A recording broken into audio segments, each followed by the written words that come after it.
Bonjour à tous, bonjour Antoine. Je suis absolument ravi d'être ici avec vous, de pouvoir vous retrouver tous en présentiel. Donc moi je m'appelle Mike Fiwan, je fais partie des équipes accompagnement de BPI France. Donc nous, notre rôle, c'est d'accompagner les entreprises de croissance sur le terrain. Et là, plus récemment, évidemment, on a pu accompagner également dans des contextes plus compliqués. Dans les contextes sympathiques, on a eu le plaisir de travailler ensemble avec la société Insect, avec Antoine Hubert. Et donc, en petit mot d'introduction, moi j'aimerais bien revenir à la thématique aujourd'hui de Big. La thématique, c'est la conquête. C'est conquérir, c'est grandir, conquérir pour servir l'avenir. Cette bulle, là, aujourd'hui, sur ces 30 minutes, l'idée, c'était de refaire un petit peu le chemin, le film, sur une autre thématique qui est de la start-up aux géants de l'industrie et de la tech. Et évidemment, vous voyez bien que ces deux thématiques sont extrêmement conjointes. Donc, en se disant ça, on a pensé, nous, immédiatement à la société Insect et à la très belle aventure dont on va parler avec Antoine. Du coup, je me tourne vers toi, Antoine. Est-ce que tu peux nous présenter succinctement Insect ? Oui, merci Malek, bonjour à toutes et à tous. Ravi d'être à Big aujourd'hui. Donc, je suis le président et cofondateur d'Insect. Insect, on a fêté nos 10 ans là, ces derniers jours. Et depuis cette histoire, on était 4 associés. Aujourd'hui, on passe, alors on n'est pas encore un géant, mais en tout cas, on a passé une étape parce que symboliquement, on passe le cap des 250 personnes. Donc, c'est l'entreprise, l'ETI, l'entreprise de taille intermédiaire. Donc, on est définitivement plus une start-up, on est une scale-up. ETI, et ce qu'on fait, c'est dans le nom, c'est de l'insecte, c'est de l'agriculture, de la technologie. On élève des insectes dans des fermes 4.0. 4.0, ça veut dire beaucoup de technologies embarquées, de machines, d'automatisme et puis beaucoup de data science, de logiciels. Et ces insectes sont transformés dans une autre partie d'installation, une industrie agroalimentaire où on fait des ingrédients. Donc on est producteur d'ingrédients en B2B pour nourrir les animaux. C'est notre premier marché historique. Depuis le début, il y a les premiers démarchages commerciaux il y a 7 ans. Les animaux de compagnie, chiens et chats, donc les animaux carnivores. Les animaux carnivores consommés qui sont les poissons, saumon, crevettes, truites et compagnie. Et plus récemment, porc et volailles aussi.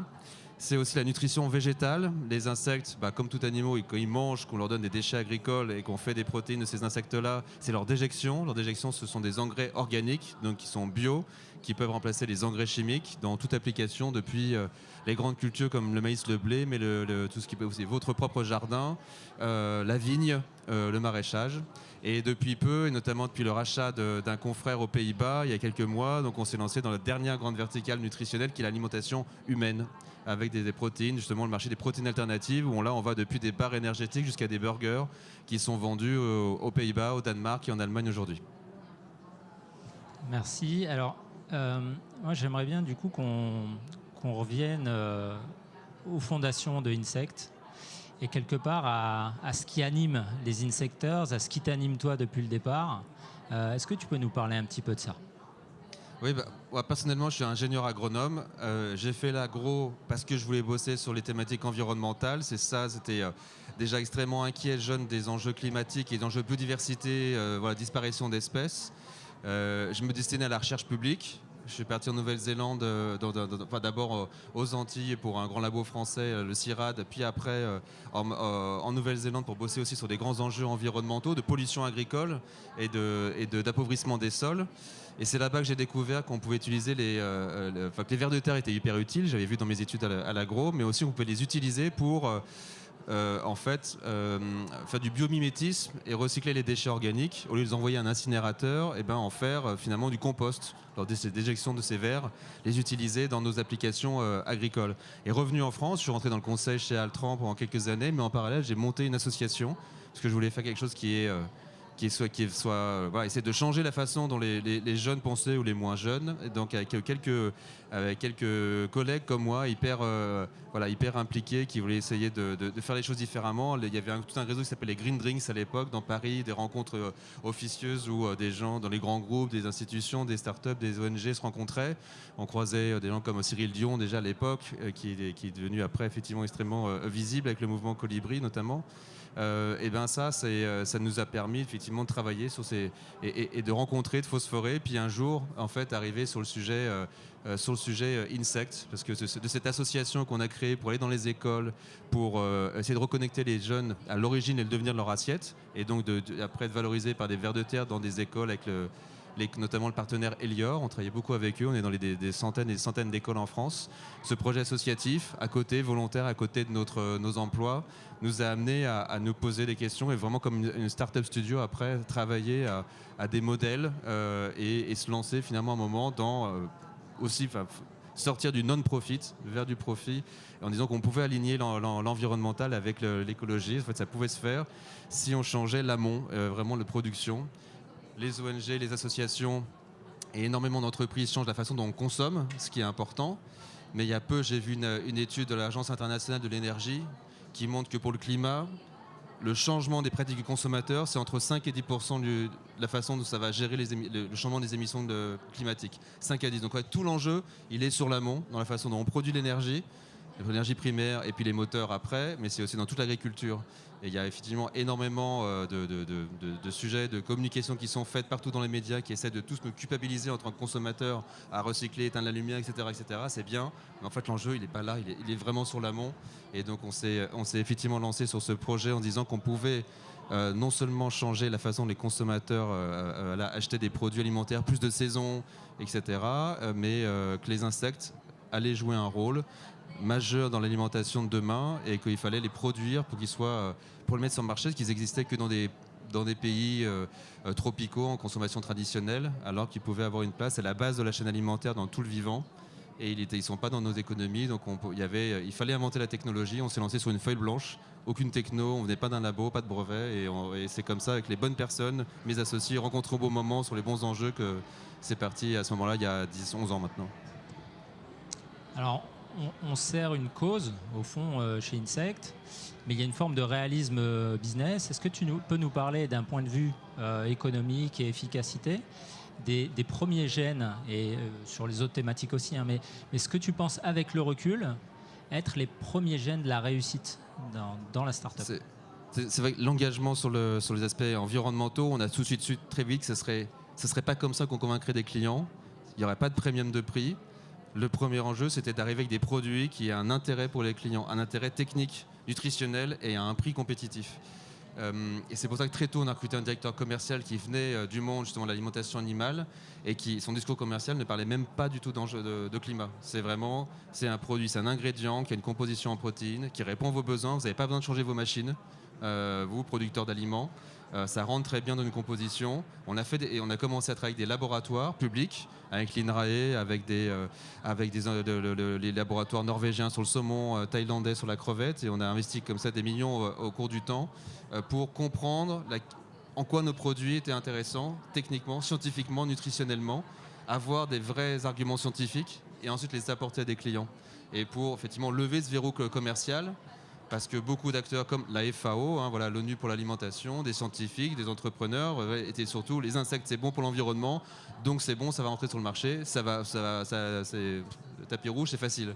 En fait, non, le premier verrou commercial il était énorme, et convaincre, et ensuite qu'un client prenne le risque d'acheter d'un produit d'une start-up qui peut mourir demain, c'est quand même hyper compliqué, et donc ils prennent celui de lancer des gammes, donc d'investir, de mettre de l'argent et de mettre effectivement sur le marché. Nous on a pu décevoir plus d'une fois des clients dans la phase d'industrialisation, mais pourtant on a réussi quand même continuer à investir et les garder avec nous et qui continuent de nous accompagner. Donc ça je pense que c'était un verrou majeur. Le deuxième, il était réglementaire, il était majeur aussi sur la façon de positionner des produits dans une filière qui n'existait pas, et tout était fermé à cause de problématiques sanitaires du passé, comme le poulet au dioxine ou la vache folle. Et donc il n'y avait aucune réglementation pour les insectes. Et en quelques années, on a créé une start-up de start-up à Bruxelles. On a réussi à monter avec quelques concurrents à un secteur qui aujourd'hui fait 80 membres.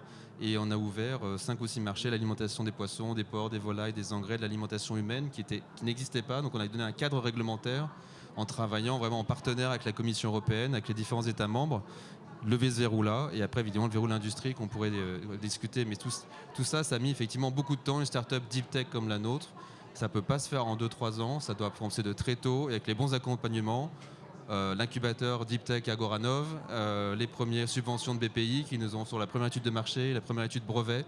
Et effectivement, sur l'industrialisation, c'est vraiment les brevets qui ont fait la différence aussi, qui ont pu rassurer après les investisseurs pour nous rejoindre, parce que c'est des vraies barrières à l'entrée qui rassurent des fonds qui vont être là pour longtemps, parce que l'accès au marché à grande échelle, il va mettre très longtemps à venir. Là, on a parlé de beaucoup de choses. Il y a des choses qui se sont faites avec très peu de moyens, des choses qui se sont faites progressivement avec un peu plus de moyens. Est-ce qu'on peut parler des clés de la survie pour la start-up au moment où on a beaucoup de choses à faire sans ressources, et puis aller progressivement ensuite dans les différentes étapes où on a commencé à lever des fonds, on dit ce qu'on va faire, on fait ce qu'on a dit, et puis voilà. Est-ce qu'on peut faire un petit peu le déroulé de ça? Comment on a survécu au départ, les quelques clés, et ensuite comment on a mobilisé les premiers fonds? Le chemin avant la première levée de fonds, c'est faire le plus frugal possible. On n'était pas payé, on n'avait pas de salaire, et avec mes 3 associés. Et c'était faire les premières études de marché pour avoir des arguments sur la taille de ces marchés-là, avec les premières subventions, les aides, des prêts d'honneur par la région Île-de-France aussi. Et c'est des prêts, c'est qu'il fallait les rembourser après pendant 6 ans sur son argent personnel. Mais ça nous aidait à des apports en fonds propres pour augmenter effectivement la possibilité de trouver des subventions ou des prêts en plus à côté pour l'entreprise. Ça a été le Crédit Impôt Recherche qui nous a beaucoup aidé à recruter nos 2 premières salariés, des thésardes, des docteurs, effectivement en biologie, en insectes, en entomologie.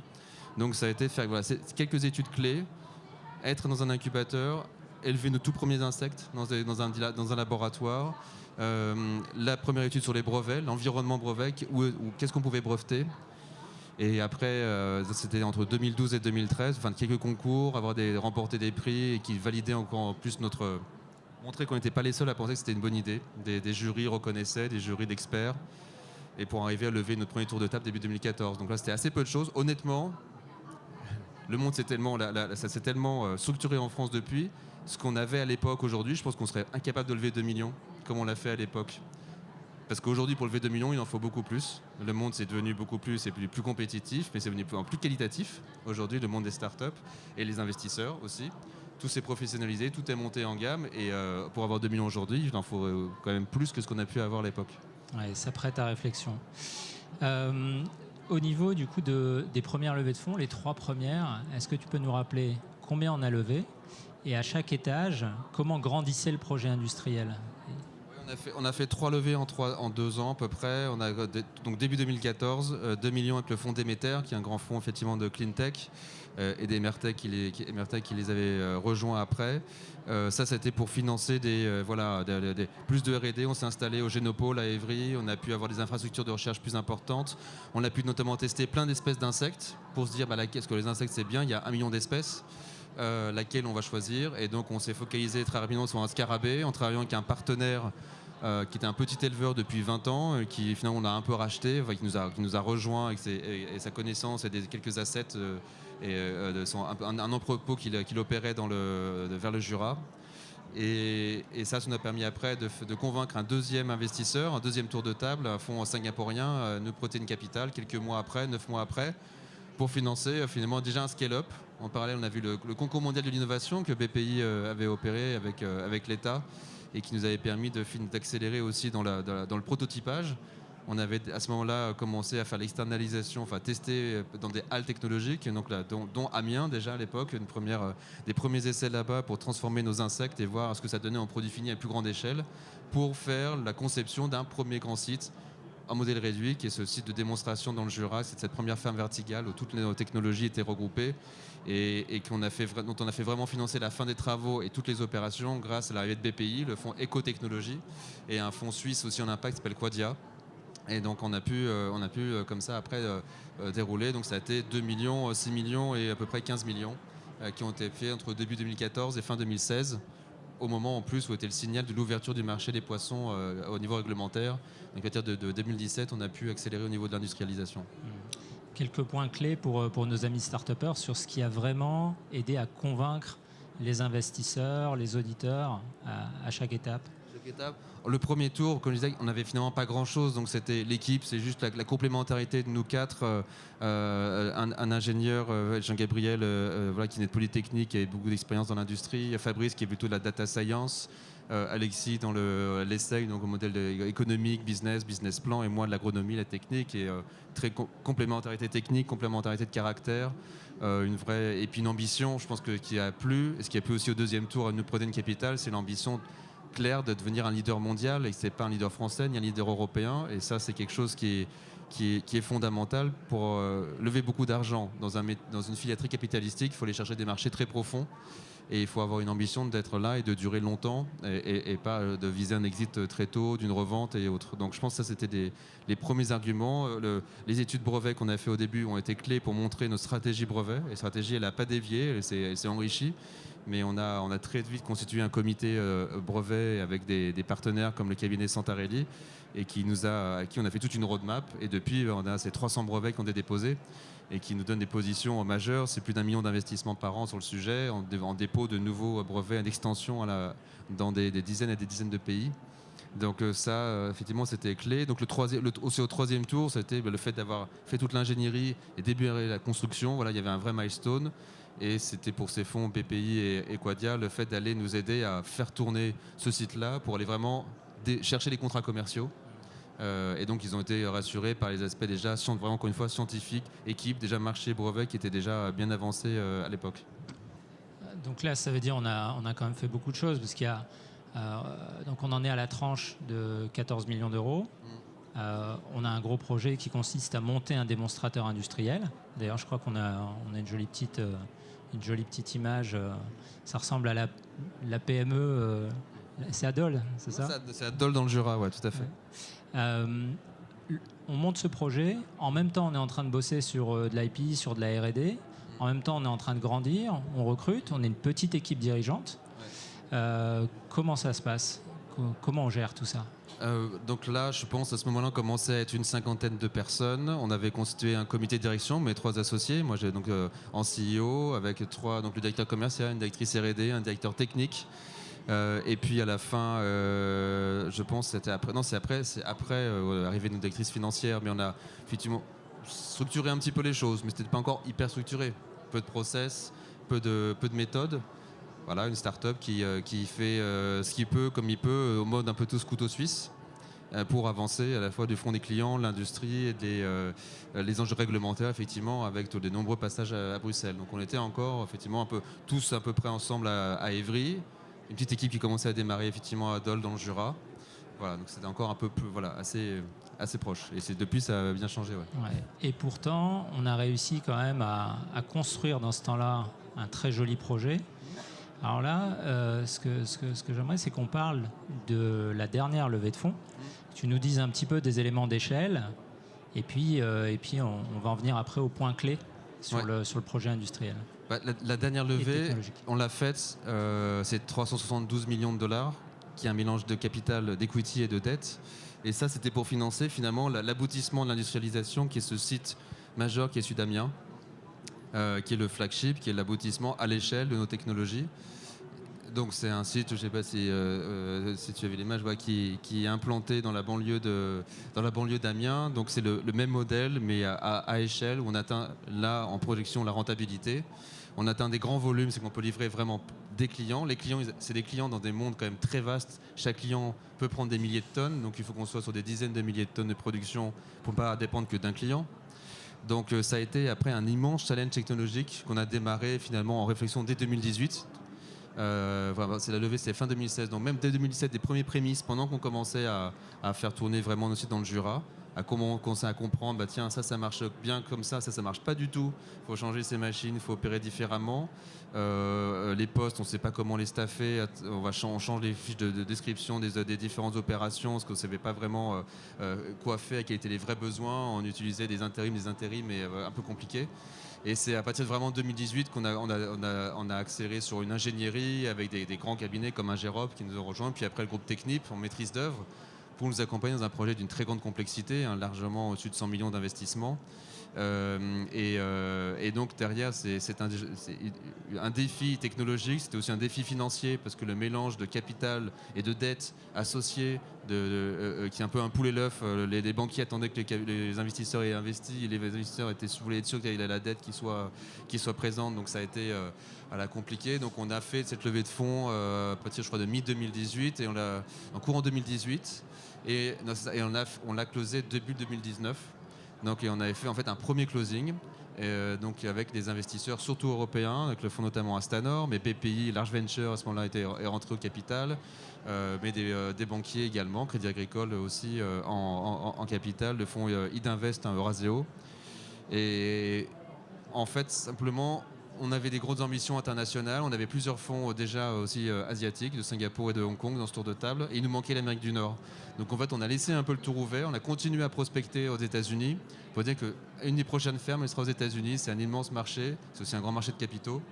Et finalement, grâce à BPI, grâce à un événement BPI French Tech à côté, là, à la station F, on a des speak meetings de grands fonds de la Silicon Valley qui étaient venus. On a pitché pendant 3 minutes avec Demeter qui était là aussi, le fonds Upfront. Et il s'avère que le cofondateur était français, m'a rappelé quelques jours après. Et à la fin de l'année 2019, ils avaient investi et amené en plus dans leur escarcelle, quelques semaines après, l'acteur américain Robert Downey Jr. qui nous a amené aussi une bonne visibilité. Parce que Front étant basé à Los Angeles, ils ont l'intérêt d'être très proches du monde de l'entertainment d'Hollywood et de faire le lien entre la tech et justement le divertissement. Et ça a permis de closer. On devait l'annoncer début février-mars, le Covid est arrivé. Et on a finalement annoncé le tour complet en septembre-octobre. Et depuis cette annonce-là, ça fait 1 an. Et énormément de choses se sont accélérées, effectivement. Magnifique. Là, on a évoqué donc cette jolie usine. Est-ce que tu peux ajouter un petit mot pour nous donner une idée à tous de la densité scientifique, parce qu'il y a de la génétique quand même dans cette histoire, et technologique qu'on met dans ce joli bébé industriel et tech. Il faut que j'arrive à... Il y a tellement de données derrière.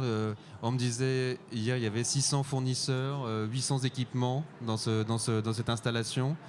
Le site, quand il opérera en termes de données, c'est 1 milliard de données collectées par jour.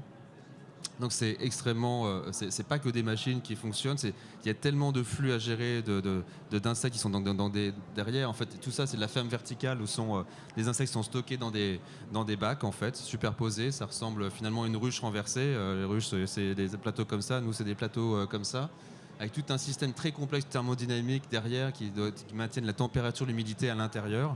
Comme les ruches, les abeilles ventilent effectivement pour refroidir les différents rayons. Donc comme données, c'est 35-40 000 mètres carrés. Voilà, il y a des dizaines de milliers de tonnes de matériaux qui sont acheminés de beaucoup de fournisseurs français, européens. Donc avec un chantier en cours, là, tout ce bâtiment-là est quasiment terminé. Aujourd'hui, les premiers équipements sont en train d'arriver. Et au niveau du fait de mobiliser ensuite des acteurs, donc investisseurs, industriels, partenaires, est-ce que toi et les personnes qui t'entourent dans les équipes INSECT, vous avez senti que vous aviez le vent dans le dos grâce au fait justement de servir une cause et d'avoir cet enjeu environnemental qui consiste quand même à répondre à un vrai besoin à l'échelle mondiale? Ça, c'est sûr que c'est fait dans les thèses d'investissement de beaucoup de nos fonds qui sont dans l'impact, dans la food tech.